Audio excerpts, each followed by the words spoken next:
The wholesalers that brought me the lead, they got paid $7,000 and $500,000 on this deal, which was a dead lead. Dead lead for them. There's nothing they can do with it. And they don't know how to structure the terms, don't know how to negotiate it correctly. So I stepped in and did it, negotiated everything, got the seller to work with me, hired an attorney to draft all the paperwork, do it the right way, and I still paid them on the dead deal $7,500. I have deals where I've paid wholesalers on dead leads like this, guys, $10,000. I have those type of deals. Okay, guys. So with that being said, this is one way to partner up with my team.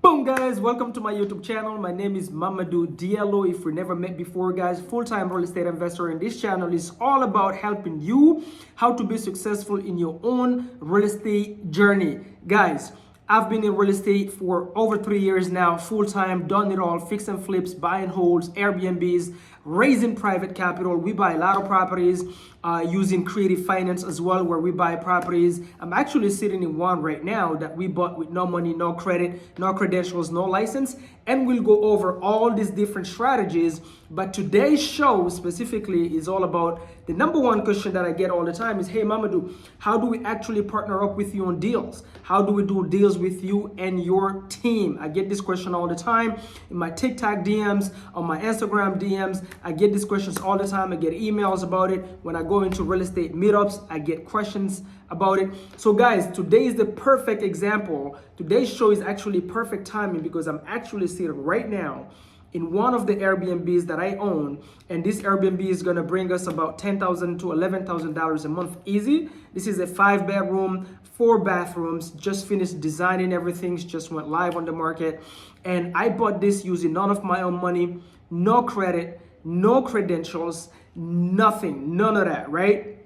The way I bought this property, guys, we found a seller, a distressed homeowner who was behind on their payments, so essentially a pre-foreclosure. And what we decided to do is have him leave his mortgage in place, take over the responsibility of the monthly payments, and we become the owners of the property. This is called buying a property subject to. Okay, this is how you buy properties using creative finance, and this specific transaction is called subject to. The reason being is because we bought it subject to the existing loan in place. So let's get into it, guys. Again, if you're new into this channel, be sure to like, subscribe, hit the notification bell so you don't miss out every single time I put out new content to help you start making $10,000 in real estate today, not tomorrow.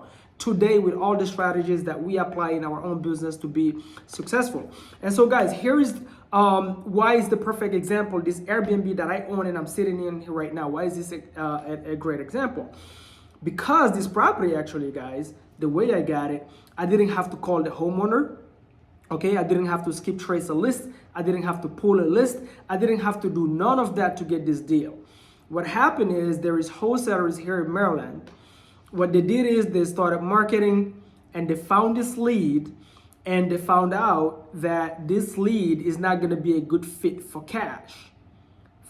There's a lot of people out here, full-time fix and flippers, full-time wholesalers. The only thing they know is, hey, I need it at a cash discount, and then I'm either going to fix and flip it, make a profit, or I'm going to wholesale it for a fee, meaning I'm going to take my agreement and assign it to another investor for a $5,000, $10,000, whatever the fee is, right?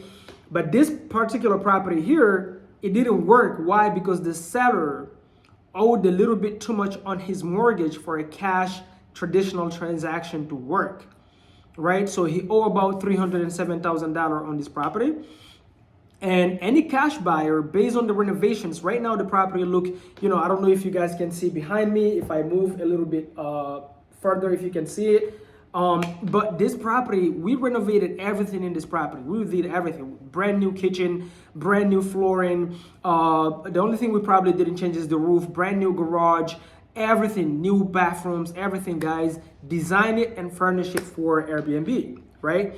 So when they found the lead, they found out the homeowner owned this property, moved out a long time ago, and the way they found this lead was through cold calling, I think. It was through cold calling or texting, I don't even know. But when they found it, the seller actually had already moved out from this property. He's now living out of state. Okay, he's now living out of state, and for them, they were looking at it as a cash deal that they're going to put on a contract and assign to a fix and flipper. Problem is, this property is only worth roughly $490,000, and it needs everything. When I say everything, it needs everything. Flooring, AC, you might have to change it if you were doing a fix and flip in here.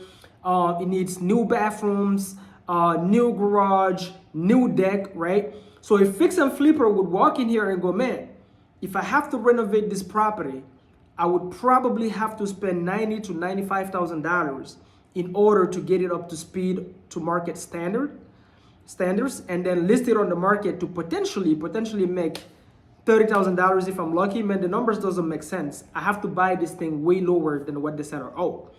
The seller owed $307,000. I have to buy this thing at maybe $280,000. Maybe $280,000 if I'm looking to make just a little bit of profit in the back end. So obviously that doesn't work because the seller is not gonna take a $280,000 offer when he owes the bank $307,000. It wouldn't make sense for the seller to come at the closing table and write a check to sell his house.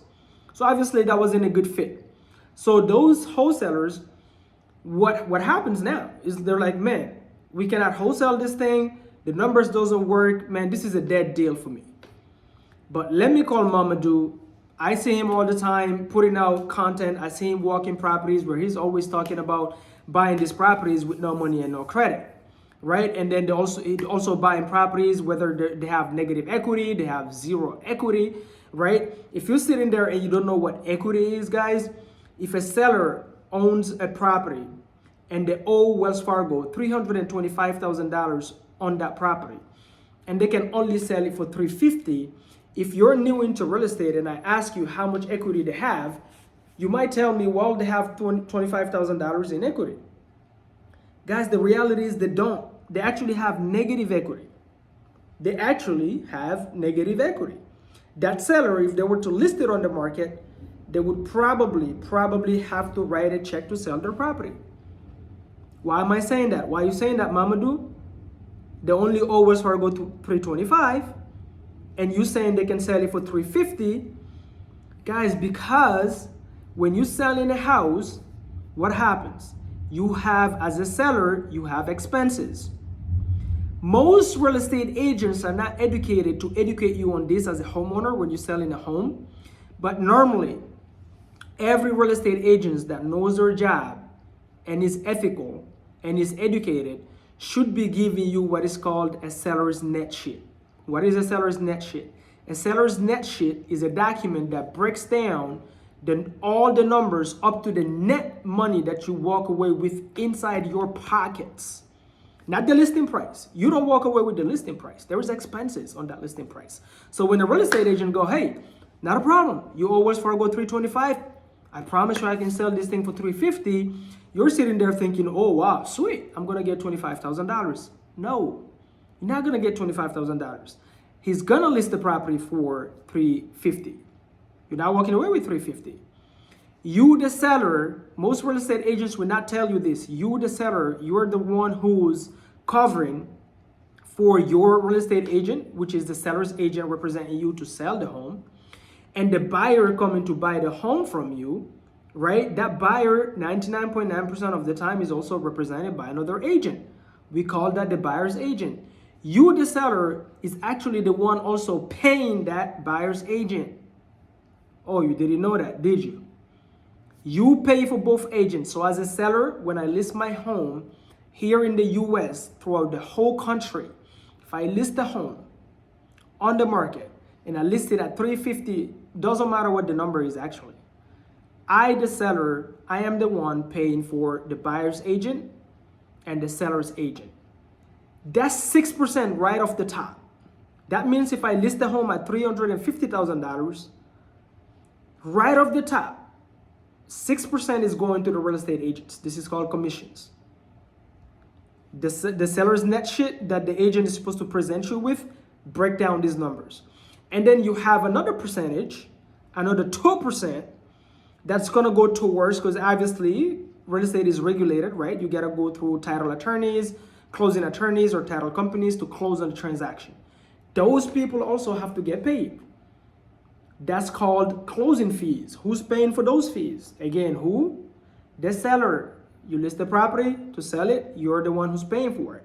Okay?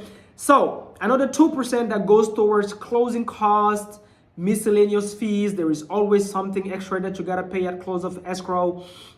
There is always something when the lender's inspector walks the property, they want you to fix something, whatever it is. So on average, guys, throughout the whole country, it actually costs you as a seller 8% to sell your home on the market with a real estate agent.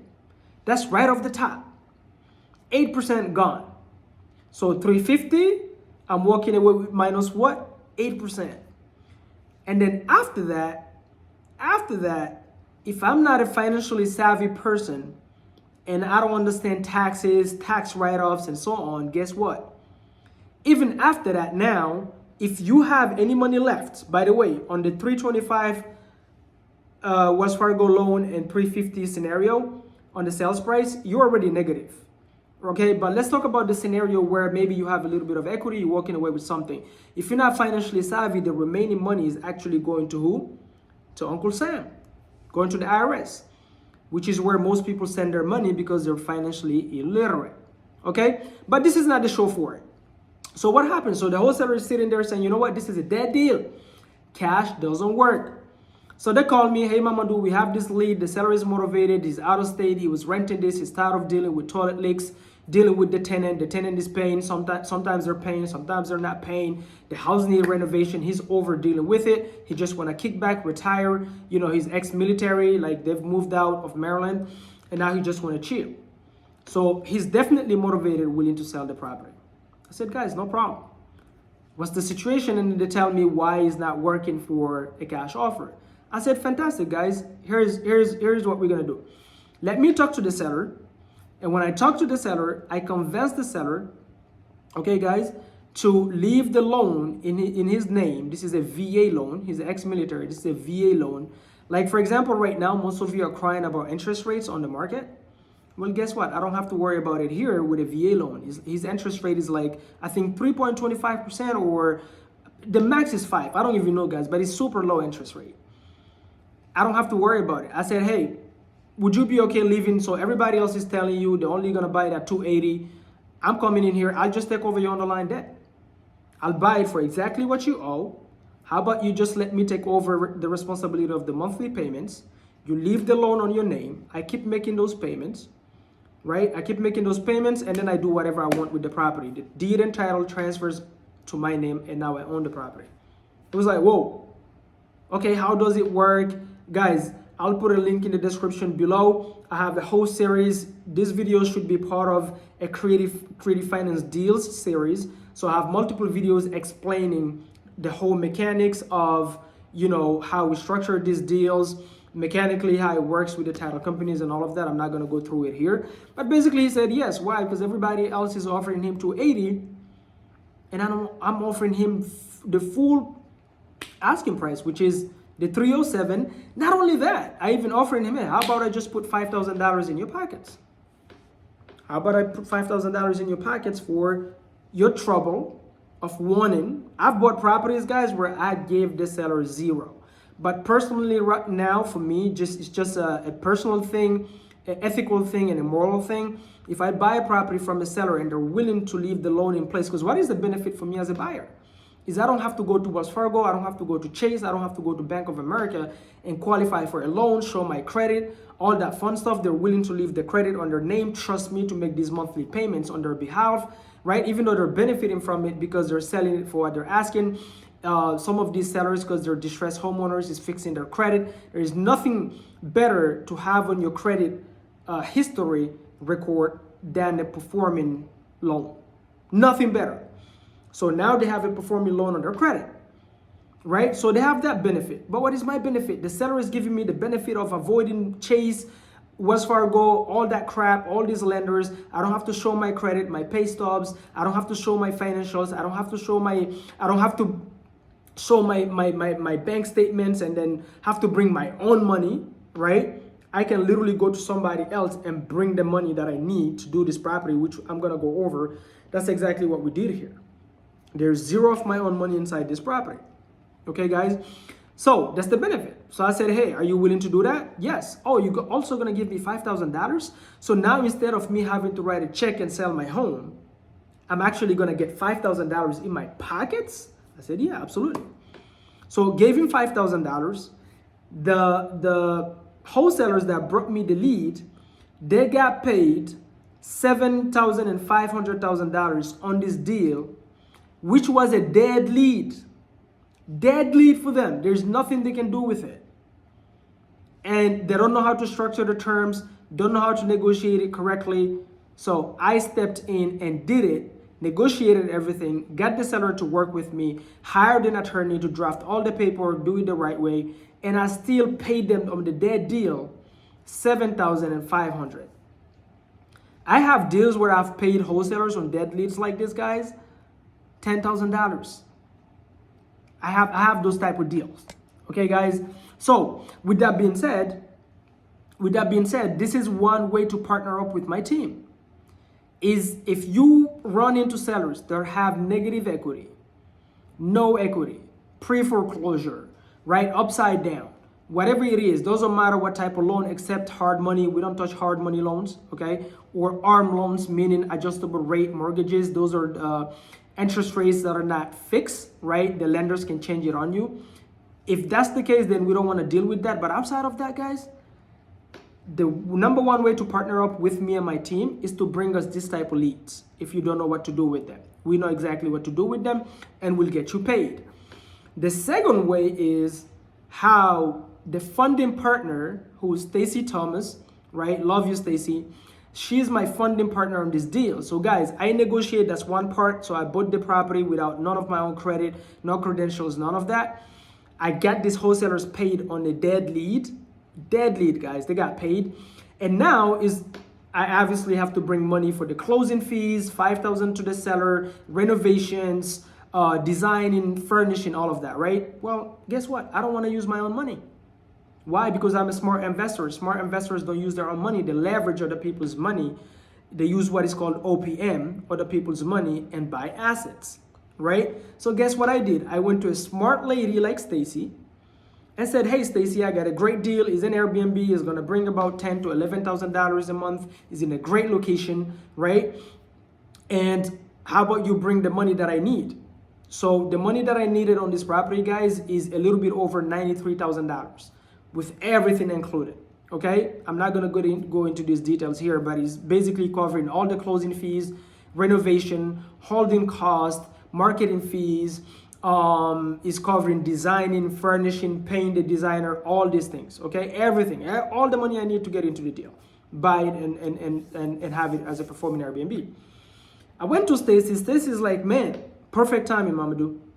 Perfect timing. I have a 401k, and she's so smart. What she decided to do, guys, is to turn her 401k into a self-directed by using an intermediary, a custodian, right? You guys, you got to use an attorney to do this. So she converted her 401k. Guys, if you're counting on a 401k for your retirement, I'm telling you right now, like you're putting your family, your future kids and grandkids and everybody that loves you, you're putting them in a big financial distress, big financial problems. Take responsibility for your own money. This is the old American dreams that is being sold to us in school. It's completely fake, completely lame, completely shitty advice. Oh, have a 401k, take your money, put it in a savings account. The banks are collapsing, okay? And you don't get your money back when they collapse, okay? Like, guys, take control of your own money and invest it yourself. Stop listening to these old financial advices. It's trash. So what Stacy decided to do is set up the self-directed. Now she can lend from her 401k. She can lend on a real estate deal where her money is protected against an actual physical asset. Why am I saying physical asset? Why is that important? Because guys, when you invest in stocks, crypto, all this like paper stuff that, you know, Wall Street sell you guys on, there is no physical location for it. If you have a gold stock that you invested in, I'm not saying it's not great investments. It's just if you don't have any hard assets in your portfolio, you're a dummy. I'm sorry. Okay? So if I have let's say hypothetically I have a gold stock, okay? Which we do. But let's say I have it. Guess what? If one day somebody filed bankruptcy on me on that investment, I cannot drive to a physical location and see that gold sitting somewhere. I cannot foreclose on that person. I cannot get the asset back and resell it. Nothing. Real estate is different. It's a physical hard asset. I can drive to a location, I can see it, I can smell it, I can touch it, right? If the person defaults, my money is a lien against the house. I cannot refinance, sell it, do nothing without Stacy getting paid because her money is secured against the hard asset. And she can drive here and see the asset. You see the difference? So paper stocks, wind. Real estate, hard asset, physical. You cannot blow it away. So as long as I buy the right deal at the right location with the right numbers and I have an exit strategy, there's no way you're losing with real estate. Is a recession proof, is a lifelong proof, proven strategy to creating true wealth, generational wealth, real estate, right? So guys, Stacy invested with me as a funding partner over $93,000 from her self-directed IRA. Why is that also huge? Because now, because she took her 401k and turned it into a self-directed, now the money she's investing with me, guys, the return she's getting and the money she's investing, guess what it becomes, guys? Absolutely tax-free. So she is building her retirement with absolutely tax-free passive income